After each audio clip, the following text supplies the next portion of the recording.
Sun Risers Hyderabad అయితే డిసెంబర్లో జరగబోయే మినీ ఆక్షన్లో ఒక బిగ్ ప్లేయర్ని కొనాలని చూస్తుంది. ఆ ప్లేయర్ ఎవరో ఈ వీడియో చూద్దాం. వీడియోని ఎండ్ వరకు చూడడానికి ప్రయత్నించండి. ఎస్ఆర్ఎస్ టీం ముఖ్యంగా మిడిల్ ఆర్డర్స్లో ఒక పవర్ ఉన్న ప్లేయర్ని అయితే చూస్తున్నారంట. అందుకే కేకేఆర్ నుంచి రిలీజ్ అయిన ఆండ్రే రసెల్పై ఎస్ఆర్ఎస్ టీం అయితే కన్నేసిందని తెలుస్తుంది. ముఖ్యంగా ఎస్ఆర్ఎస్ టీం రసెల్పై ఎందుకు ఇంట్రెస్ట్ చూపిస్తుందంటే టీంకి అయితే ముఖ్యంగా ఒక ప్రాపర్ ఫినిషర్ అయితే కావాలి. And Russell plus Klaasen combo అయితే ప్యూర్ డిస్ట్రక్షన్ అంతే. అండ్ డెత్ ఓవర్స్లో రసెల్ కూడా మంచి వికెట్లు అయితే తీయగలడు.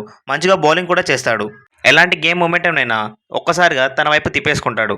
అందుకే డిసెంబర్లో జరగబోయే మినీ ఆక్షన్లో సన్ రైజర్స్ హైదరాబాద్ అయితే భారీ హిట్టర్స్పై అయితే కన్నేశారని తెలుస్తుంది. అందులో ఒకడే బిక్షు యాదవ్. ఒకవేళ ఆండ్రే రసెల్ కనుక ఎస్ఆర్ఎస్ టీంలోకి వస్తే ఆపోజిట్ టీమ్స్కి అయితే మోత మోగిపోద్ది.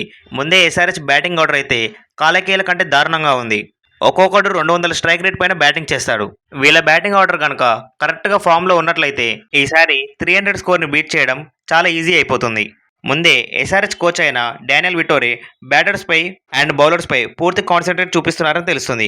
ఈసారి ఆక్షన్లో మంచి ప్లేయర్స్ని తీసుకోవాలని కోరుకుందాం. ఇన్ఫర్మేషన్ నచ్చితే లైక్ చేయండి.